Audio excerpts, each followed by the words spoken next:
Hello, I'm Johnny Pierce, Executive Editor and Publisher for Good Faith Media.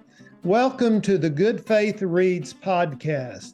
Today we're joined remotely by Bill Henderson, who lives in beautiful Black Mountain, North Carolina. Welcome, Bill. Thank you, Johnny. It's good to be with you. I really appreciate the meaning of the term nurturing faith, because you are nurturing our faith to give us a chance to read people that we wouldn't necessarily get a chance to hear all the grand stuff that they're thinking and writing about. So thank you. You are nurturing our faith. Well, thank you so much, Bill. Bill's a former pastor and a very experienced interim pastor who is the author of two Nurturing Faith books, New Psalms from the Old Psalms, and the second book, A Daily Prayer, Short and Sweet. Bill, let's start by talking about New Psalms from Old Psalms. What is it about the Psalms that intrigue you, and what was your motivation for writing this book? Well, the intriguing word really is more like a surprising. I was just surprised because I was frustrated one evening when I wanted to sit down and have an experience of an honest conversation with the Lord. And I couldn't find anything but old words that didn't express it for me. And so I began to write something. That was my first experience. So it was more of a surprise than an intrigue. But I would have to say I've always been enthralled with the Psalms because of a marvelous teacher I had at Southeastern Seminary named John I. Durham, just one of the greatest writers and speakers and thinkers who loved the Psalms and who made it so prominent in my life.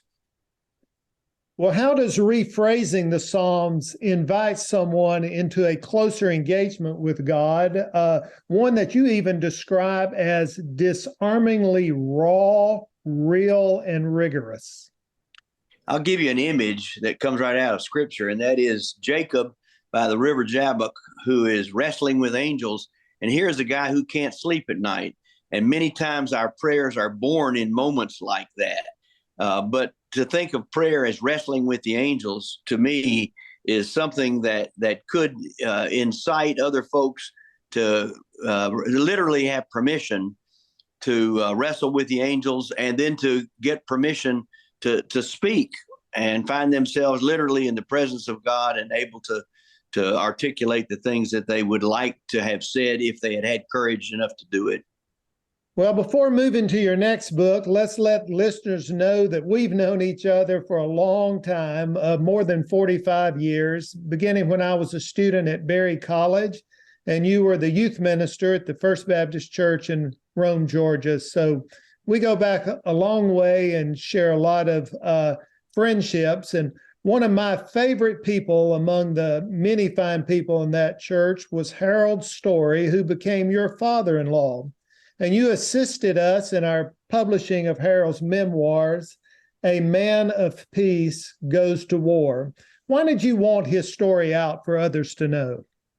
I had been hearing his stories, of course, for years, long even before we married. And Rena is his daughter, but she had never heard his stories until literally after she had gone off to college, and Tom Brokaw's book encouraged writers and others to begin to express their stories of World War II. And then when suddenly we began to realize that the nation was waking up to the fact that we were losing our veterans by the hundreds every day, Harold's stories became very real to me. And I thought to myself, I can't keep these to myself. So I gave him a blank book one Christmas and said, Harold, you got to put some of your stories down. When he got a driver, a college boy from Berry who came in and spent time with him, he started dictating literally his stories. And that was the beginning of writing out his book. I wanted other people to hear stories that had always just been amazing to me right out of the war. It made it all come alive.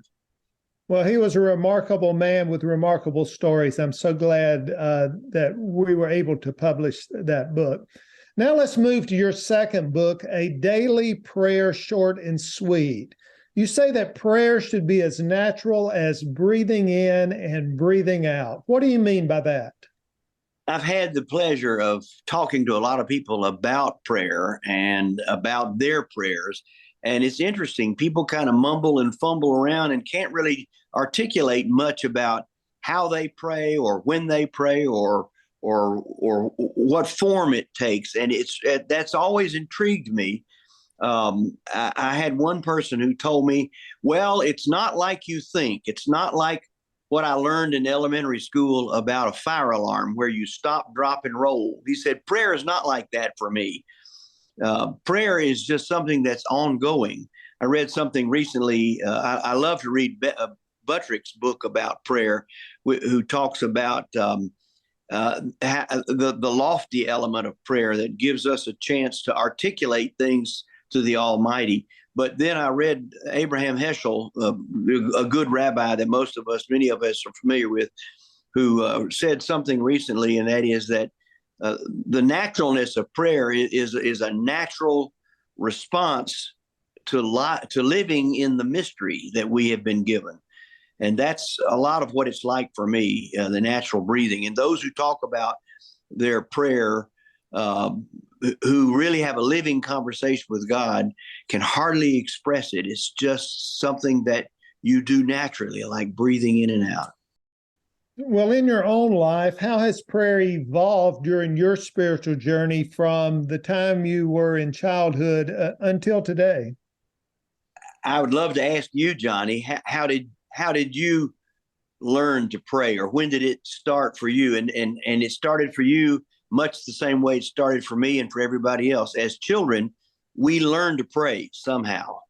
At our bedside, when our parents are hearing our bedside prayers, or we learn to pray at church, or you heard something in a little Sunday school classes or something. But we all learn to pray. And in many different traditions and in many different contexts, we're all learning to pray different ways. And I didn't know it was a journey. In fact, it surprised me and a little bit frightened me when my prayers began to take different forms. And I thought, oh, my goodness, I'm losing it. I need to get back to the stuff that I originally learned. But I'm also finding that happens to a lot of people when their prayers begin to evolve, that many of them don't know how to change and move beyond what they learned in childhood. And so they quit. And I'll guarantee you that if we did a lot of research right now, we'd find a lot of people who quit praying and just simply leaving it up to a church or to some prayer book somewhere to say some words for them that will help them feel like they're having a conversation, but they really aren't. So for me, it is an evolving experience that finds itself in different. I was in the Army because of requirements of ROTC, and I'll guarantee you, praying became another ball game there. But then when I became a pastor, learning to pray pastoral prayers, and then being told that I prayed too long and I needed to pray short prayers. And then I began to hear people say all the time, "Pastor, would you lead us in a brief prayer?" Mm-hmm. and so it's always changing and evolving. I love to be around people who tell you, well, I stand on the shoulders of giants. But the truth is, we're kneeling beside humbled people like Buddy Sheridan, who talks about how much he loves to find himself in the prayers of liturgical churches, and like James Hyde, who has found himself praying in the Quaker tradition in utter silence. And so many people like that. But Dr. Durham, John Durham, talked about prayer really, any way you get into it is permission into the presence of God. And that's how it evolves for me. I find myself in the presence of God, or hungering for the presence of God, in so many different times and ways that it takes a different form in so many expressions. Well, how might your book be beneficial to others who perhaps struggle a bit with prayer, or they just might be looking to enrich their own prayer practices? Well, I've been reading about prayer, and every time I do, I feel like it's like a stimulus check I get. it causes me to broaden my understanding of prayer and get a broader permission about kinds of prayer and ways of prayer. And so my book is a devotional material, and it's if I would offer you my book, it's not so that you'd be thrilled with my words, but so that you'd find yourself stimulated and with my investment of my words, you'd find yourself stimulated to find your own words and find more permission to talk more honestly with God. So that's the way I hope it would affect a struggler, and also to help a person who wants to enrich their life. Well, both of your books that we have talked about today carry the subtitle, Real Conversations with God. In what way do these two books share that purpose? Because they're honest, and because they are an outpouring of my heart. When I began to write or rephrase the Psalms, as you'd use that term, I was surprised at how the words just flowed forth from me. And it came really because I was so familiar with the Psalms. You remember the old daily Bible reading that we all used to have to check on our 8-point record system? Well, my daily Bible reading paid great dividends in my life. I was very familiar with the Psalms, and it surprised me. But as I prayed the Psalms, I found myself hungering to be able to be more honest and to speak in more real terms. I remember a song from Ken Meadham about coming to church and saying, if this is not a place to cry, then where can I cry? And in our prayers, we have permission to express ourselves more honestly if we will. I have real conversations are important, and to walk into the presence of people in a social environment and find yourself talking about the weather is such a cheap imitation of a real opportunity to have a real exchange with somebody. And it's just like that with God, to come into the presence of the Almighty and to find yourself scrambling for some words that have been written years ago that don't mean anything or don't express anything for you is a lost opportunity. Sometimes I think about prayer like being fed at a dinner table. Prayer sometimes is the main course, but sometimes it's just the appetizer for what's to follow, or sometimes it's the dessert on what you've already experienced. So prayer is just a phenomenal opportunity of different sorts, and real conversations make you come into the presence of a real living God.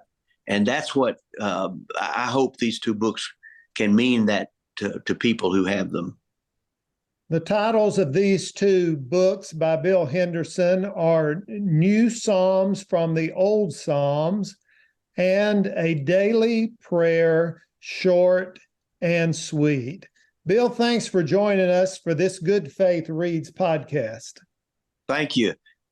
Nurturing faith is a great expression of lots and lots of writers, and I'm so grateful that you've given us an opportunity. You're keeping up a great tradition and a real hallmark of the Baptists through the years, and that is we get a chance to share the wonderful morsels that other people are thinking and reading and expressing. Thanks for nurturing faith. It means a lot to me.